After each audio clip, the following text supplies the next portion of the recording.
September 3rd is coming fast. We are a month or a little less than a month away from Georgia and Oregon teeing off there in Mercedes-Benz, a stadium that has had some promising games for Georgia, but has for the most part been a house of nightmares for the Dogs. But come September 3rd, Dan Lanning and the boys from Oregon coming down to take on the defending national champion Bulldogs. So a first full Saturday of college football right in the middle of the day. You get that top 10 matchup between the Dogs and the Ducks. And to break it all down with us, as Georgia has finally put on the pads, we have some hitting going on. We have faded up Stetson Bennett with some just the pipe benders out there. All kinds of news coming out of Athens from Dogs Daily on SI.com to break it down with us, our good friend, Brooks Austin. Brooks, there's so many different storylines, but I feel like you got to start, because you're an expert yourself, with Stetson Bennett's fade and just the dude. He's got veinage on the arms going on. Looks like he's been doing nothing but curls all off season. Like, how many weeks do we get into the season before Stetson's pop for PEDs? First of all, I don't know if you hear that. Round of applause for Christian Gokel for identifying that is indeed a fade and not what people are calling a buzz cut. First of all, ladies and gentlemen, a buzz cut is something people get in the military, okay? A fade is what people who got swag and dripped out get prior to a fall camp. So kudos to you, Christian Gokel. Thank you for identifying a true fade and not a buzz cut. Thank you, sir. Yeah, man. I mean, I don't get a haircut very often, but I know what it looks like. But no, I mean, what was the ultimate question? I was just giving you kudos. Yeah, man. How many weeks do we get into the season before Stetson's pop for PEDs? Because I saw his arms at the end of last year, and I saw the pictures coming out. I mean, listen, everybody looks good in the fall camp photos because it's hot outside. You're sweaty. The people the interns with the school are making you look as good as possible before they put anything out, unlike the Miami Dolphins social media team. So I understand that's part of it, but Stetson's arms are gigantic. I mean, something happened in the offseason. So here's my theory. Look, I walk around this earth in my natural body weight about 265. The good Lord put some extra weight on me. You know what I mean? I got some natural insulation. But these little folks, these 185 pounders, these 190 pounders, man, they spend 3 weeks just training arms, and they come back looking like SpongeBob with the blow up arm muscles. You know what I mean? Like, I think it could be, hey, maybe Stet spent the summer just training arms. And look, if it's buys and tries day 3 days a week, I'm not mad at you. I mean, if you want to come out looking vascular and yoked up week one of fall camp, more power to you. But all jokes aside, I do think he put some weight on, because all the intel coming out of camp is that there is a little bit of extra juice. The ball's jumping just a little bit different. And I'll be honest with you, Stetson Bennett is not one of these people that you walk up next to him and Carson Beck and Brock Vandagriff throwing and you think, oh man, 13 is really spinning it today. No. In fact, Beck probably looks like the one, and Vandagriff, when it comes to RPMs and the ball jumping, those are the ones that'll take your breath away. But from everything I'm hearing from fall camp, there's been some guys leaving practice going, daggum. The ball was jumping out of 13's hand today, and that's something different, man, to be 100% honest. Yeah, you can't really think of too many examples last year where Stetson just threw like a frozen rope that you're like, wow. I mean, there was so many. The best ball he ever thrown was against Auburn. He gets Pat Bryant to his left, spins out, rolls to his left, hits Karis Jackson on a backside dig. That was an NFL Sunday throw. And he makes a couple of them every now and then, but from the intel, it sounds like it's just he's got a little bit extra. And even if 5% increase on downfield accuracy or just the jump in the ball in that 25 to end intermediate range, you'll notice those things from a guy that you've seen for 6 years. Yeah, I do want to preface this conversation because I want to dive into Stetson and then into a lot of the more, as Brooks said, the intel or the nugs, as he calls it, coming out of camp. But I do want to preface this by saying, if you are a Georgia fan, I highly encourage you to follow Brooks and to subscribe to his Patreon account, because it is nothing but daily information coming out about Georgia, and it's about as good as it gets from anywhere on the internet. So I highly encourage you to go and do that. But sticking with Stetson here, Brooks, I, for whatever reason, went back and watched the Clemson Georgia game from the beginning of last season, just because I'm like, man, it's you want to kind of refresher as you head into this season of what the storyline was last season. And going back and watching that game, defense, you didn't know what it was going to be. You knew it was going to be good, but seeing in that game, you're like, okay, yeah, that makes sense. The defensive line is dominating. Nakobe Dean is a freak, and the secondary is kind of starting to come together a little bit, right? Offensively, it was you can't even explain how different the offense was at the beginning of the year versus the end of the year. And I think it's overly simplistic to say, oh, it's just Stetson Bennett versus JT Daniels. It's not the case. It was a completely different offense that we saw, I'd say, post what, Florida, to what you had at the beginning of the season with JT Daniels. So I guess my question to you is this: how much different of an offense do we see post national championship, full offseason with Stetson as the one going into this year?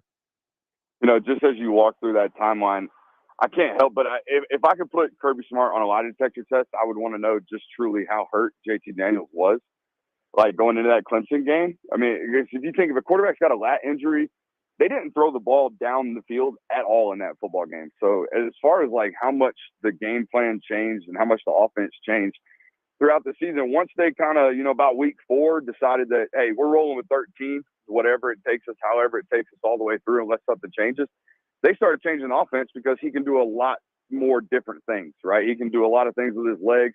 He can actually hold backside defensive ends accountable for himself in the run game, things like that. So you started seeing the offense kind of morph and change, and that's something that Monken's kind of adapted to throughout his career. I've always called him a chameleon coordinator or a chameleon coordinator. If a guy that blends in and kind of matches whatever his skill set is as an offense. As far as the progression goes, I don't know if you see them ask him or tell him that he needs to do more. I think they might take more shots or might throw it just a little bit more because the offensive line, maybe the running game is not as great this year.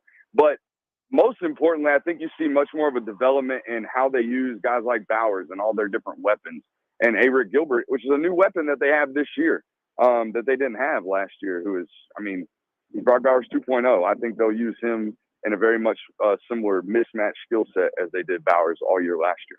So let's stay on the offensive side of the ball and just kind of get where we're at with the depth chart right now. I want to start on the offensive line because I feel like that, if you want to point at one position group that's really changed since Kirby Smart took over the head coach, a lot of that had to do with Sam Pittman. Is 5 years ago, offensive line not a strength of the University of Georgia. Now it's just producing NFL talent after NFL talent, and more of that on the offensive line this year. You do have to replace a couple of guys, but seems like Broderick Jones ready to step in at left tackle. But my question to you is Warren McClendon holding down that right tackle position, or should he be worried about being supplanted?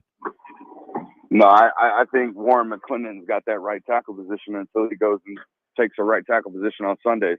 I think they have answers at both tackle spots. I think NFL scouts are starting to come through and starting to realize what type of athletic specimen that Broderick Jones is.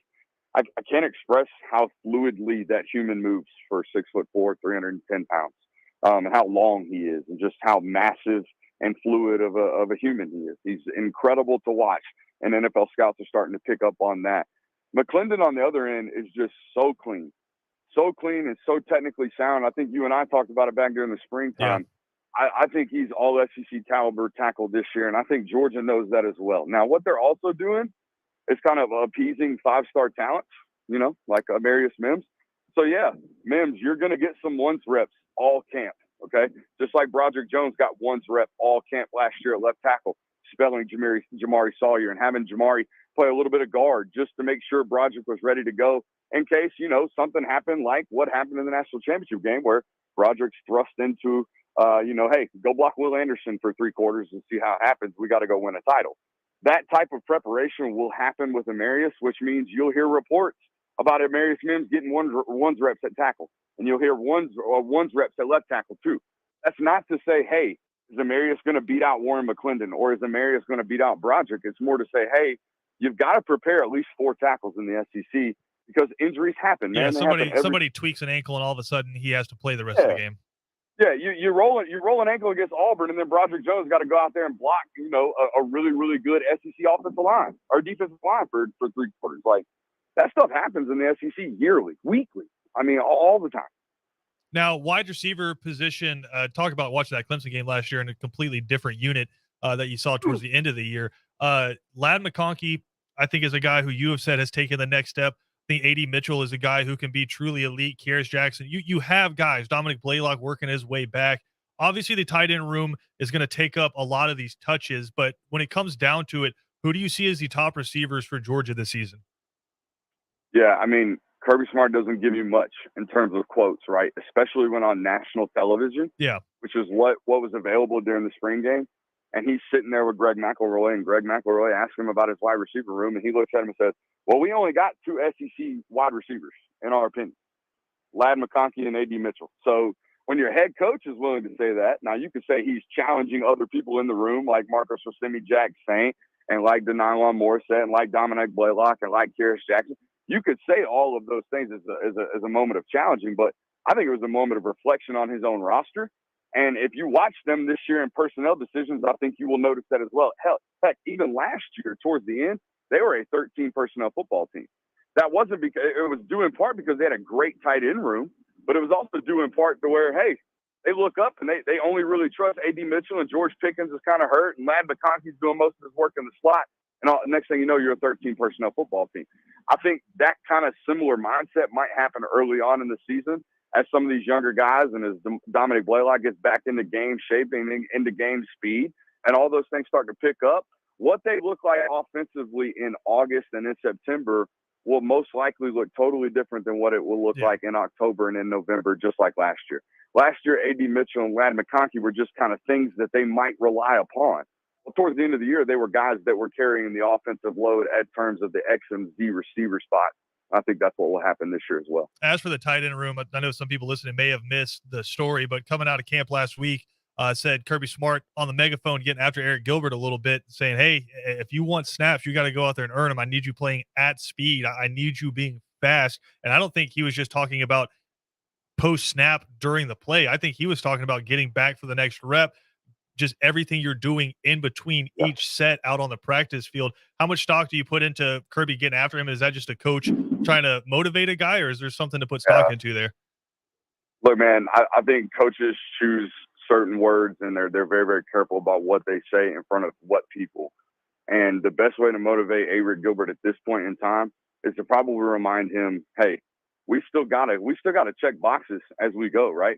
Like you're an extremely talented football player, but we still got to keep going. Right? You're about 250 pounds right now. We need you at 240. Right? We need you at 242. We need you to keep going, keep going, keep going. He's a constant motivator, man. I think people take way too much into account what a coach is saying while he's coaching. When you're out there, look, man, coaches say a lot of stuff while they're coaching, right? And they use certain tactics and they say certain things to certain individuals to motivate them in a certain way. And telling Eric Gilbert that, hey, we need you to play faster and we need you to be able to play as fast as possible is just that. It's just a coach coaching an individual. It is not, hey, Eric Gilbert's out of shape. Don't run and do things like that. That is not that. What it is a coach coaching a young man and a young player like he always does. That's a coach coaching, man. If you could mic Kirby Smart up all the time, you probably would hear him say some rather coach-worthy things, if you will, Christian. I mean, you've been around football your whole life, man. Now, catching up with Brooks Austin from Dogs Daily on SI.com, taking a look at Georgia as they're in the middle of fall camp here. Flipping over defensively, Brooks, to me, all the stories that I'm reading out of this, a lot of them from you, it seems to be the constant storyline is there's a lot of guys on this team who had to wait behind some really, really talented players. And so the story arc typically in college football is, okay, you wait your turn, the guys go on to the next level, and then you are the experienced person. You slide up and you take that spot. What I'm getting out of this camp is those guys who waited their turn are all of a sudden looking in their rearview mirror and seeing some dudes who were in high school last year all of a sudden chomping at their snaps. Yeah, imagine being Zion Log and Warren Brinson and turning around and going, hold on, wait a minute. Christian Miller, that number 52 over there, he's only 17 years old. He just got here. He don't turn 18 until August or until September. What is going on right here, right? I've been here 3 years. It's about my time. And all of a sudden, this 6'4", 305-pound kid from DeKalb County walks in, and he's a ball player. And there's another one in Barry Alexander that's like that. That is Georgia, man. Like that. That's what happens. Tresman Marshall the same way, right? Ryan Davis the same way. I have waited my time, just like Channing Tindall before me, just like Quay Walker before me. And now all of a sudden, 6'4", 230-pound, 11'2", 110-meter hurdle running Smile Mondon's out here playing Mike linebacker. Jamon Dumas Johnson from the DMV's out here and picking balls off and taking them for 6 against UAB. Like, I could not imagine being a third-year, fourth-year guy that waited your time, was ready to go, and then all of a sudden I mean, that's just the nature of the beast, right? It happens at Alabama, just like it's now happening at Georgia. I think what people are starting to realize is that, yeah, Kirby Smart recruited at an elite level for 7 years, right? He has for 7 years. Well, the last 4 years now has created this backlog of really, really talented Tresman Marshalls, Ryan Davises, Warren Ericksons, where they look up and Tate Ratledge, Smile Mondana, and Jamos Dumont Johnson, and Christian Miller and Barry Alexander all pushing these guys for PT. And yeah, I would imagine it's probably a humbling experience, but that's what creates that culture of competitiveness that you have to be great in December, right? Yeah. Then quickly here, correct me if I'm wrong. So we go to the secondary, rock out there against Oregon. It's going to be Keely Ringo on one side, Christopher Smith, Dan Jackson, and then TBD in the secondary. I even think the safety rotation apart from Chris Smith is kind of TBD. I think they're going to play a bunch of guys early. I think this is very, very similar. Is that the truth as well at the linebacker spot outside of obviously Nolan Smith? 100%, Christian. I think if you look back, go back and watch that 2020 game against Arkansas. Quay Walker is playing. I mean, he gets Monty Rice off the field in the second series defensively. They were playing so many bodies early on just to try to figure out who they were, what they were going to be. And then towards the end of the year, the rotation kind of settled into their 11 guys or their 15 guys that they want to play. I think the same could be said about this year. I think early on, especially with the way the schedule works out, you're going to see Georgia kind of experiment with things, especially at corner, apart from Keely. Keely's going to be a mainstay, as is Chris at safety. But I think you see Dan Jackson, David Daniel, Tyke Smith, even Malachi Starks up there at safety. I think at star, William Poole is going to be a stud. One of those guys that waited his turn that's going to absolutely ball this year. I think he's the best coverage guy they've had at the star position since Kirby's been there. But all the other spots, you'll see them play a bunch of bodies and try to figure out what they got. Yeah, goodness. Malachi Starks is a freak. Finally here, Brooks, defensive line, you put out a story about this, just how potentially what we're going to see is something similar to what we saw early in Kirby Smart's tenure at Georgia versus what we saw the last few years. Obviously, having a Jordan Davis completely changes what you can do across the defensive front. So, and what you posted, you believe Georgia will see more along the lines of what we saw with, say, a David Marshall and those guys 2-3 years ago, correct? Yeah, I mean, if you go back and look at them last year, Christian, they would do. I mean, it's hard to do this on radio, but imagine, guys, you look at the offensive line and they got a tight end to the left side of the offensive line. Oh, this is awesome. Hey, everybody, don't close your eyes in the car while you're driving, but like just kind of zone out. Zone out while we do this. I've worked for this for years. I will try to visually explain this to you or auditorily explain this to you. I don't know if that's a word, but I love it. Let's go. Imagine if the tight end's on the left side of the offensive line. Normally, defenses would stack at least 2, maybe even 3 defensive linemen on that side of the ball. What Georgia started doing when Jordan Davis got so elite was they would just kind of hang a linebacker over the guard and just put Jordan Davis at the 0, and he would just handle all 3 guys on the interior, which just allowed linebackers and defensive linemen elsewhere to just run free and run amok. Defensively, schematically, this is so irresponsible. This is not something that you normally would do. But Georgia could do it for 2 years straight because they had a mammoth in the middle that would command attention from at least 3 offensive linemen if you stacked him properly. Well, they no longer have that. So I think normally you would have to play them traditionally. You would have to play offenses traditionally. You don't have as many creative opportunities as you possibly have when you have a 6'6", 360-pound mammoth in there in the middle. They don't have that anymore. They're going to have to schematically adjust. Just like they don't have 3 Sunday linebackers ready to go right now, like they did last year. All those simulated pressures, you'll see those a lot this year, but they were able to do those last year because they had 3 Sunday guys on the field at the same time.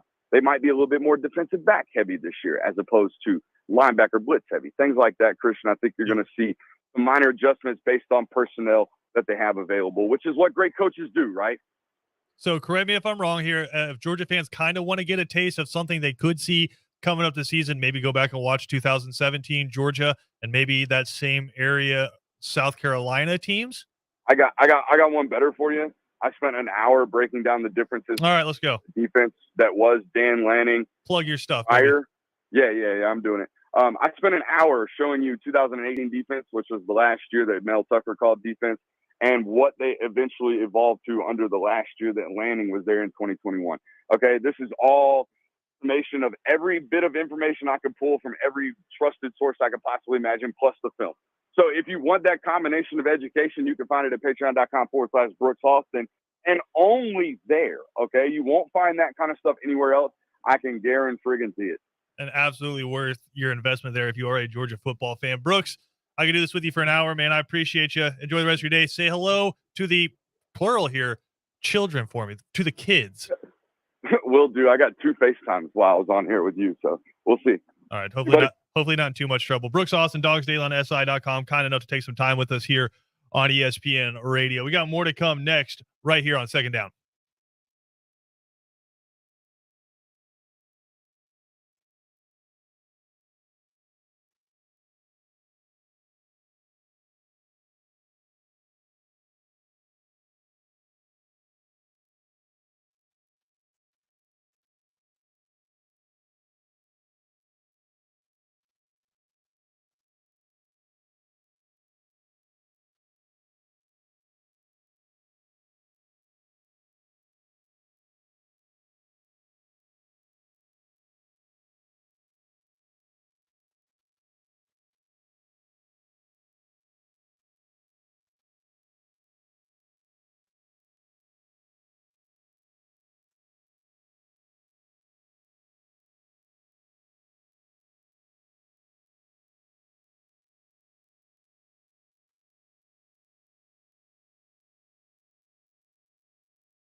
Second Down on ESPN Radio is presented to you by the Uniform Source. Christian Gokel alongside PJ Zuko. Glad to have y'all with us here on this Monday afternoon. PJ, such an interesting experience for me every day because we have a TV that we can kind of look out through the glass and see while we're broadcasting the show, and it's on like daytime television at all times. I was wondering if this was ever going to come up, like if this was actually ever going to Okay, well, do you know what I'm going to talk about? Not a specific part, but Well- there have been so many times where I look up and I'm just like, oh God. So yeah. So Whatever. it's now it's typically on some sort of show that has 9,000 seasons and 40 episodes per season, right? Of course. What it's on right now, and I want to give him a shout out.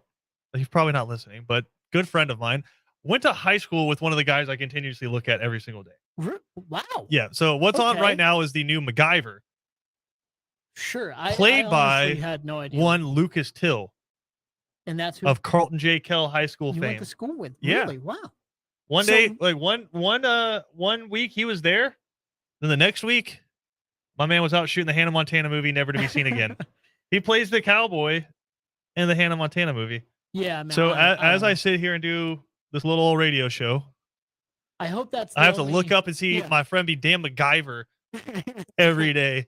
That would be crazy though. It's the first thing I thought was like, I wonder what side character he is, and then like, No, it's him. Like he's he's the show he's the real guy with his hair and his jawline. That's incredible, man. Ridiculous. I hope that's the only reason why you know like everything about the Hannah Montana movie. No, but I did learn something about the Hannah Montana movie. Apparently, this one of the TikTok facts that I learned this weekend. Apparently, No? she was, or I shouldn't say she, the actress who plays Nancy Wheeler in Stranger Things was in the Hannah Montana movie. Didn't know that. Yeah. no, So that's here we are. very, very interesting. That's Listen, we've had some alumnus come out of Old Kell High School. I'm not putting myself up there with them. wild. Why not? Come on, Absolutely man. not. Absolutely not. I mean, John Dwyer, first one I think of, Georgia Tech fame, just beat the holy hell out of Georgia It's pretty that one important. year. Yeah. But also Christina Coe, if you ever watched the show Dave on FX, Okay. she's in that. Then of course Mike Will Made It. Yeah. Sure. Who- The PJ, not a huge hip hop fan. Producer. Okay. If you ever heard the song Bands to Make Her Dance, Oh. yeah, all right, Mike all Will right. Made It. Yeah, that's Kell High School fame. Again, so we got listen, I'm if you scored Oh, like the fourth page of notable alumnus, I might be down there. You never know. Okay, all right. No, I do like specific like I like that song Yeah. and sure. Like With that's the thing. If, Miley Cyrus. I mean, this is how the world that's works. the thing, like if- Did Lucas Till make that song happen? possibly very very While on the possibly. set of Hannah Montana, he's like, "Listen, Miley, you ever had like a rap career?" Do you think Mike watched the Hannah Montana movie? And that's And where he he was was like- like, "Oh yeah, she's from the movie." I was like, "She needs to be a feature." Yeah, Hell yeah. absolutely. No, this needs to happen. That's crazy. Now, honestly, if you would have said it like they say, you know how like at the beginning of the songs, most of the time they'll shout out like, Yeah. you know what?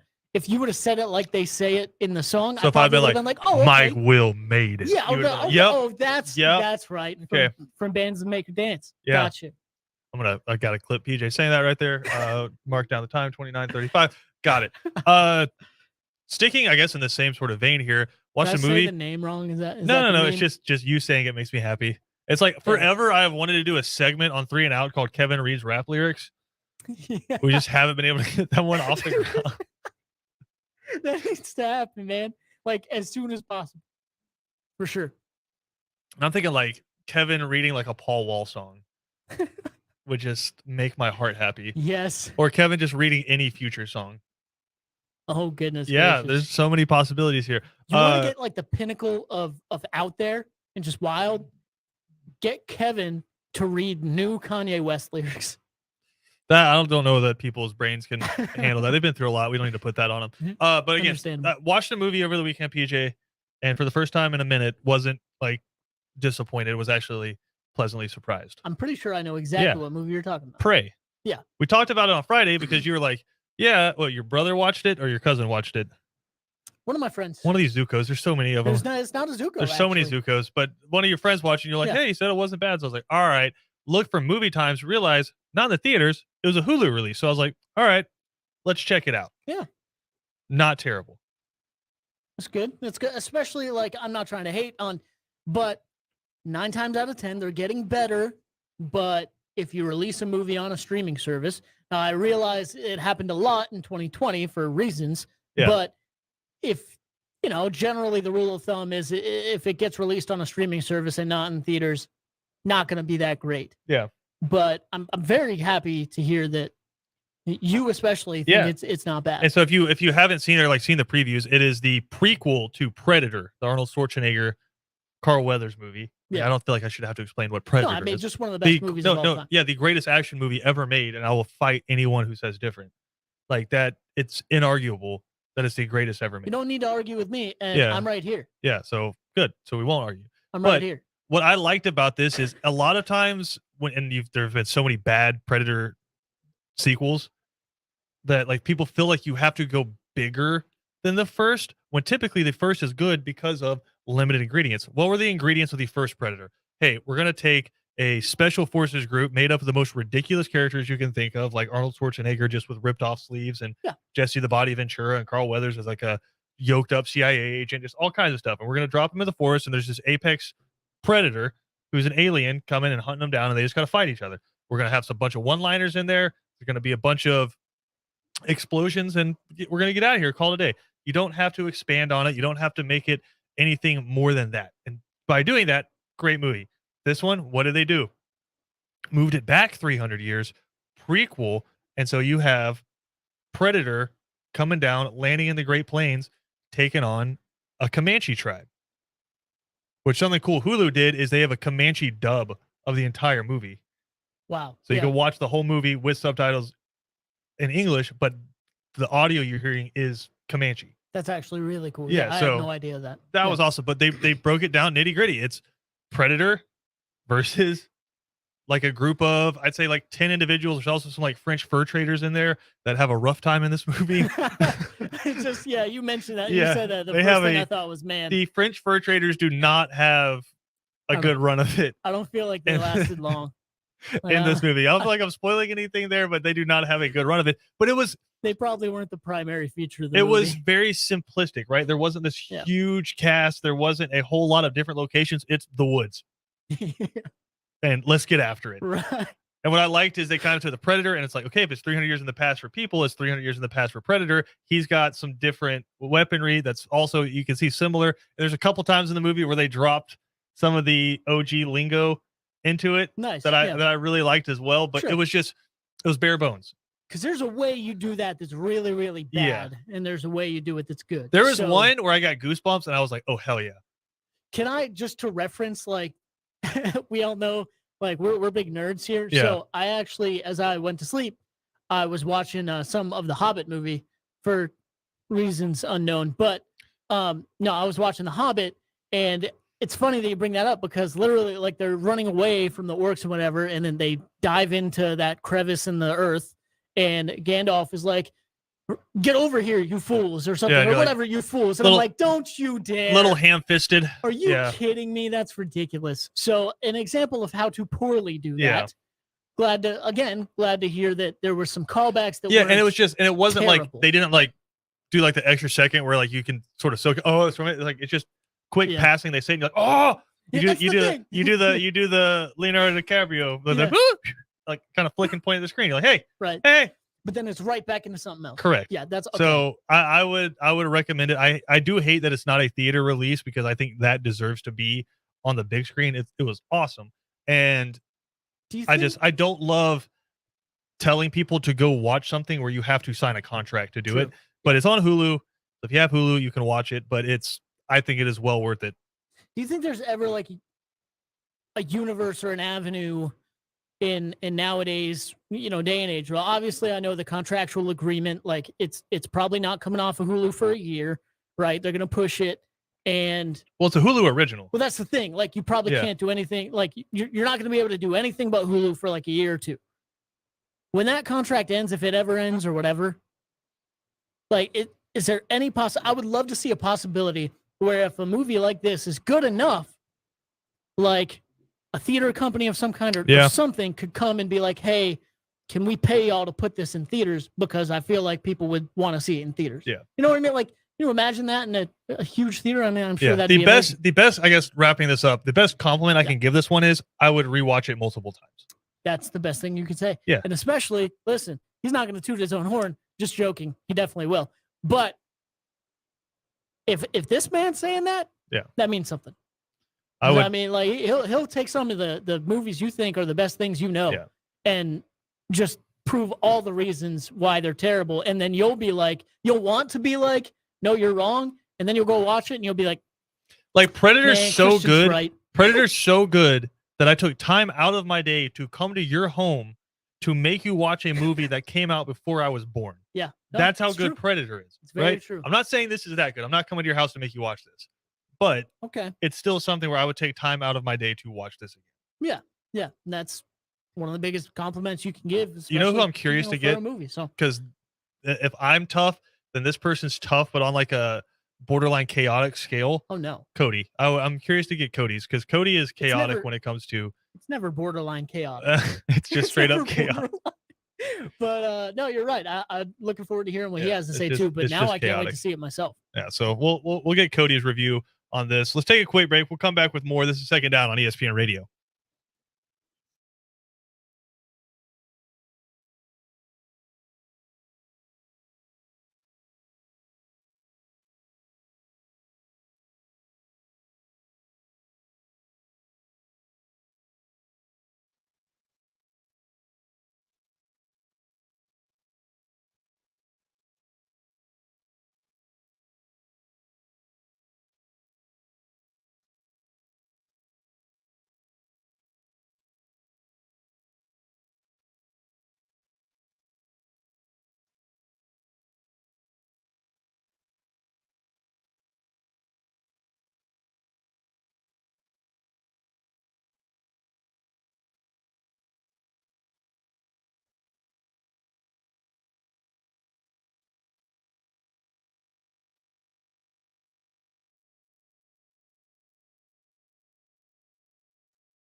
Second Down on ESPN Radio is presented to you by the Uniform Source. Appreciate Brooks Austin coming on at the beginning of the show, breaking down Georgia in fall camp there, PJ. And I'm looking at this team, and it's such a weird dynamic going into the season. They're defending national champs, and I can't remember a defending national champ that I don't want to do the thing where it's like they're getting disrespected. Of course. Nobody believes in the Dogs, but it's kind of quiet, right? And you have a returning quarterback.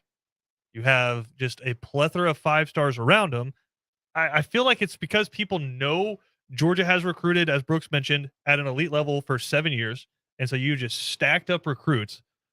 But at the same time, you lost a historic amount of talent to the NFL draft.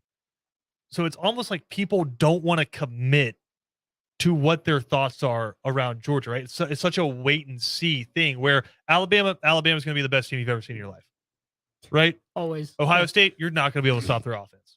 CJ Stroud, Jackson Smith and Jigba, Marvin Harrison the third, those running backs. TreVeyon Henderson is like I could care less for Ohio State, but that dude's a dude. If this was a different era, like, can you imagine the pub that TreVeyon Henderson would be getting this year? He already have the Heisman. Listen, they would have already dropped off true. the Heisman Trophy at his house, but he's freaky good. Like as a true freshman last year, just massacred teams, and now he's back again. He's special. So it's like going into the season, you know, the Ohio State best offense you've ever seen. Alabama, you can't stop Will Anderson. Bryce Young's the best quarterback Nick Saban's ever had, and they have so much talent back, and then they went and took all your talent and added it onto their team. So we know what the storyline is there, right? Mm-hmm. USC, fun. We don't know how many wins it's going to be, but it's Lincoln Riley, and it's what's his face, the quarterback, Caleb Williams, right? Yeah. They're stealing wide receivers. Jordan Addison's out there now. They're going to be fun, and it's just there's all this other stuff, and then Georgia didn't take a single player out of the transfer portal. Yeah. Yep. So Georgia's just sitting there all boring, developing in-house with their folks, and you don't know their names. And so it seems so quiet.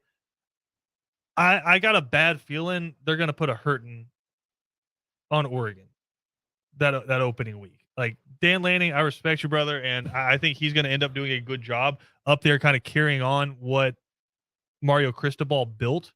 Because make no mistake about it, Mario Cristobal built something different at Oregon. For a long time, they were that Chip Kelly spread offense that was perfected under Marcus Mariota. Then they kind of, for a little bit, Mario Cristobal gets there, and he kind of changes the identity. We're going to win at the line of scrimmage. We're going to play a game that you don't see a lot in the Pac-12, and it's going to be more sustainable. Now Dan Lanning comes in very much with those same ideals. Some good quarterbacks and inherit some good players, right? I still feel like that line of scrimmage, especially on the offensive side for Georgia, is going to be outstanding. And then defensively, like we talked about in the first segment, you don't know who it's going to be, but it's going to be a 5-star. Yeah. And they're going to be lining up against your offensive line, and it's going to be real tough to stop them. So I got a bad feeling there's a whole bunch of players that are playing for Georgia right now that are saying, we're pretty dang good too. Yeah. And we don't hear anything about us. Yeah. And I think they're going to make a statement on September 3rd. So I find it interesting. It's such a quiet offseason around Georgia. It is. And I think it's more of the old-fashioned offseason, right? Like you said, you don't have any big transfers come in. You don't have any crazy things happening over the offseason. You have a quarterback who's just coming off of a national championship as well. But, of course, everyone still wants to question him. Like you said, you're losing so much, especially on the back of that end of that defense, and people are waiting. I feel like kind of waiting to see. First, they're waiting to see if you get anyone out of the transfer portal, and then you didn't. So like you don't really have a hot topic there to just talk about for weeks if you're one of the big networks. But maybe this is a good thing. Just kind of fly under the radar and say, hey, by the way, we're still here. But I will say a couple things just in response of what you just mentioned. As we get closer to this Oregon matchup, I walk back a little bit of kind of my opinions from a few months ago, because I thought this was going to be, just to be honest, and not a whole lot's changed. We're just getting closer to the season. I just look at the matchups, really. Yeah. I'm starting to agree with you. Like, at first, I was like, you know what? I really like the changes that Mario Cristobal had instilled. That team is a much more defensive-oriented kind of football team as well. They are pretty, we're really solid up front defensively. And I do think that is going to be a little bit of a hurdle for Georgia. But everything else. I mean, no matter what, you have a new quarterback in your system. You have a new system to begin Mhm. with. And that is not the team that you want to play Yeah. to Like that, come out that's the the, first I game guess of that's the the point season, I'm trying to right? make is, So say it out loud. Oregon's coming in with a new head coach taking on the defending national champion. yeah, it's not fun. Yeah, even with a new back end on the defense, like Right. it's not going to be great. Now, the only thing I'll say about that is I feel like Georgia is on the precipice, which is weird to hear when you talk about coming off a national championship and you talk about recruiting insanely well for 7 years. I feel like they're on the precipice of being thought of when you talk about preseason, offseason, all this stuff, like an Alabama. But people are kind of maybe waiting to see that, all right, well, you won the national championship. You had a wave of people graduate. You're not bringing in any huge transfers. How do those 5 stars pan I out? think the I question think they're is, going to pan out fine. I think the question is, in a lot of people's mind, is, are you LSU? Right. You have just this amazing window that opens up because you have all this talent that converges at the same time. You're historically dominant on one side of the ball. You win the national championship, and then all that talent leaves. Yeah. Yeah. LSU dropped off a cliff, fired their coach 2 years later. True. Georgia, are they LSU? Or before we jump to Alabama, let's say, or are they maybe Clemson? Or are they Clemson? Yeah, it's Like, the easiest thing to compare to. I probably went a little far there, but yeah. Or are they Clemson? Can they sustain going back? Because listen, I don't think Georgia fans would be satisfied waiting another 5 years to go back to the college football playoff, like Right. happened before. Yeah. You go in 2017, you have to wait until, or I should say 4 years, 2021, sure. to do it again. I don't think Georgia's in a once every 4 year kind of mode. I think they want to get there. I understand you have to theoretically get through Alabama to get there, but as we saw last year, no, you don't. So I think Georgia fans are saying we should at least be playing for it the last week of the season, if not getting to the college football playoff every year. Yeah. So that's where the standard's at now. This is going to be the year that answers that. You got your quarterback back. You have a whole lot of talent coming back. I think Oregon's in for a world of hurt there week 1 in Atlanta. We got to take a quick break. We'll come back, get you ready for 3 and Out next, right here on ESPN Radio.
3 and Out coming up next right here on ESPN Radio. The guys will be joined by Gary Stokan of Peach Bowl Inc., of course, hosting the Chick-fil-A college football kickoff there in Atlanta between Georgia and Oregon. But get this, PJ, when I talked to him at SEC Media Days in Atlanta, he said not only are they sold out for that game, 2 weeks before that, they had sold out the Chick-fil-A Bowl. Woo! Goodness gracious. Chick-fil-A Peach Bowl, Yeah, I should say, but Peach still. Bowl, but I mean, people don't college even know football who's there yet. you know, that's the point. College football semifinal, bunch of Bama and Georgia fans saying, hey, can we just, make 2 trips to the A? Let's do it again. Back-to-back Yeah. games as my team makes it there. So a lot of confident fans have already bought up tickets for that bowl game. College football right around the corner. Wow. Speaking of Gary Stokan, he's going to join the guys next on 3 and Out. They'll break down an atrocious weekend for the Atlanta Braves as well. All that next right here on ESPN Radio.